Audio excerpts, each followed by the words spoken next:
Hi, my name's Phil. I like talking about politics, and in this video I'd like to discuss my thoughts about the pitch from supposedly moderate One Nation Tory leadership hopeful Tom Tugendhat that he'd be prepared to pull the UK out of the European Convention on Human Rights. Now, I'll be discussing what I think the strategy may be, which might appear to make sense in a way, but also how I think it is entirely the wrong strategy. It is certainly a much higher risk strategy than an alternative.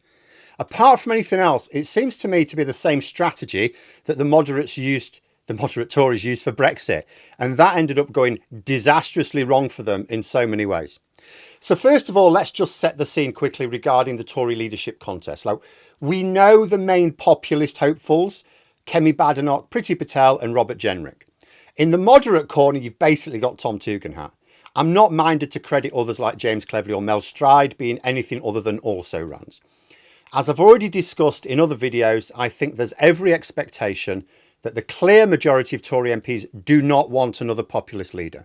That's why they've gone for a long leadership contest timetable. The populists were already prepared for the contest. The more moderate candidates were not.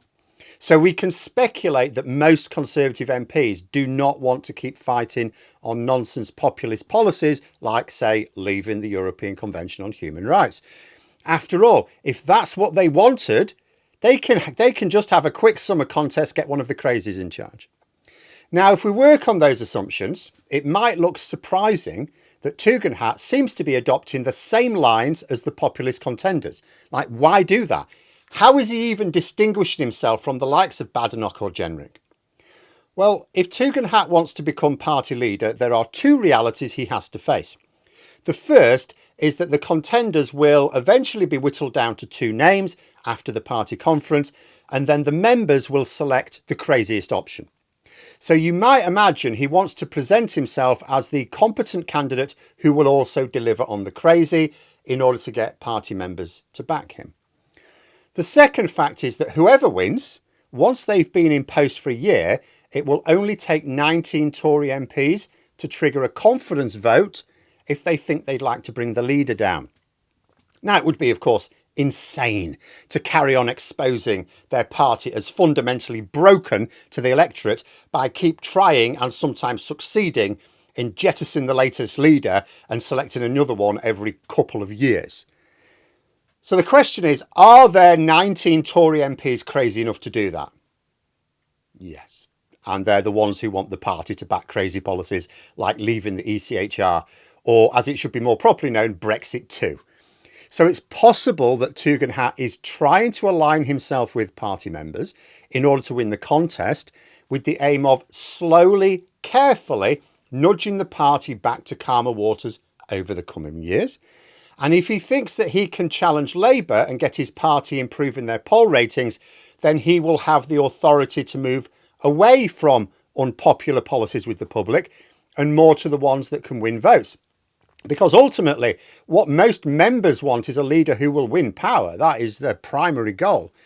So he could pretend to go along with the crazy. He doesn't tie himself to it. He hasn't said we should leave the ECHR, only that it's something that, under the right circumstances, should absolutely be done. If he can show a direction of travel that suggests he's making the party more electable, he gets support for doing things his way. Tugendhat may also imagine that if Labour restrict access to easy fuel on the anti-immigration fire, that the arguments for leaving the ECHR can diminish. Well, why do we need to leave the ECHR? Let's see if we could deal with all the channel migrants. Well, if in a few years' time it's like, well, there aren't any. Oh, it's so that we can do other things. In other words, if the circumstances under which Tugendhat says we should leave the ECHR do not apply, we don't really need to talk about it a lot. I can see that. I can see a strategy based on unfolding events over the next few years is what I'm saying. But I do think it's flawed in a few ways. The first is that I think whoever takes over from Sunak is basically doomed. Doesn't matter how sensible they might be or how tuned into the real reasons the party lost they are. The Conservatives have got major problems and I don't see any leader dealing with them in the very short term. I would not be surprised if the new leader does not last much more than a couple of years. The problems, if you look under the bonnet that the Tories have got, are actually worse than the problems Labour had from the start of 2020. You know, if Badenoch wins, I actually can't see her lasting until the next election even. But even the others, I think they're going to struggle. And the second thing is, many of those with major influence over the Tory party, whether it be some donors, many in the media, they think they're quite close to getting what they want. Brexit was always just the first step. Leaving the ECHR is the next. It's not the final step. Once you have the party looking like it agrees that the policy is sensible, they'll look for it to become the defining feature of the party. You know, remember, a lot of the people who are behind the Conservatives and supporting the Conservatives are the same people who are behind Trump and their Project 2025. You know, we should be quite worried about this. Moderate Conservative MPs should be quite worried. I don't think arguments about right circumstances will really wash when ideological fervour is the order of the day. People in politics often get obsessed with means rather than ends, but what most voters care about are the ends, not the means. It's completely backwards. You know, make stuff work so I can get on with my life. That's what most people want.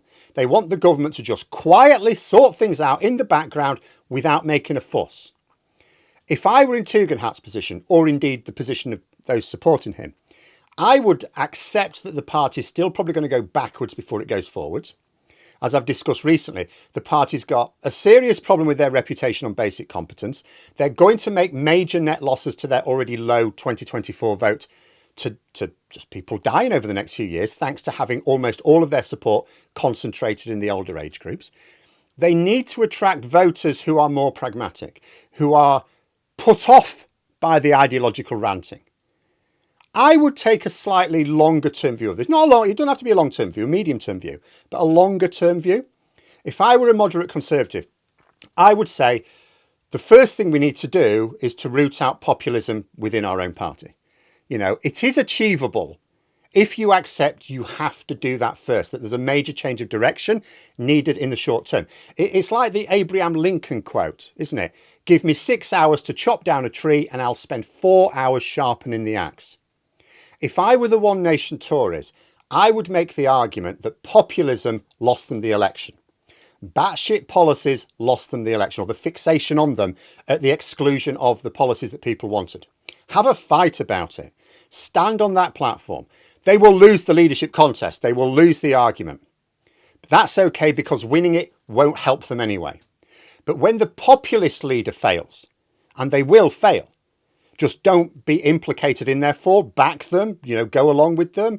You don't have to support what they're saying when they talk bollocks, but you don't have to, like, you know, have your arguments behind closed doors. Don't be accused of splitting the party.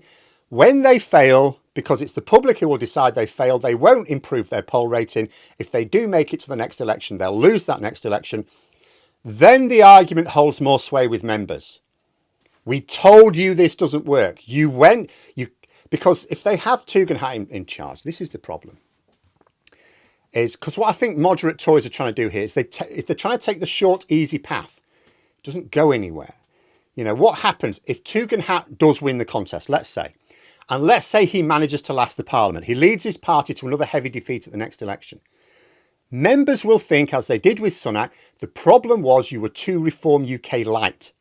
You weren't committed enough to the policies that we sort of know you didn't really believe in the first place, because it's really not hard to find interviews with Tom Tugendhat where he argues that leaving the ECHR would be madness, right? So they'll know he's not really committed, and they'll say the problem was he wasn't committed enough. Give them the committed leader. Give them the leader that they cannot accuse of not being committed. Let them fail, because they're going to anyway. They're going to anyway. Let them fail, and then say, you cannot now claim that this policy was the right one. It has failed with, like, the high priest or priestess of it. So although I can see a potential logic in what Tugendhat might be doing, as I described earlier, it's just a very narrow path with lots of hazards in the way. And that is me assuming he even has a plan to nudge his party back towards public appeal. I mean, I don't know him. I don't know that he does. Maybe he just actually fancies being leader and isn't that focused any further than that. But assuming he actually does want to get his party back, it's a very risky strategy with a high chance of failure, with a high chance, actually, of making this the defining feature of his party for the long term, just like Brexit has now become. I would say better to burn through the swivel-eyed loons in the party during the period when it's likely that anybody leading them is going to fall. Then, when they've been dumped in the gutter by their ruthless party, who are utterly ruthless with any leader who does not win, make the case for real policies that voters care about. But that's just what I think. It is clearly not what the Tories think. But what do you think? If you enjoyed the video, please subscribe for further content and click the like button. You can also sign up for memberships if you'd like to support the channel further. Thanks for watching, and until next time, I'll see you later.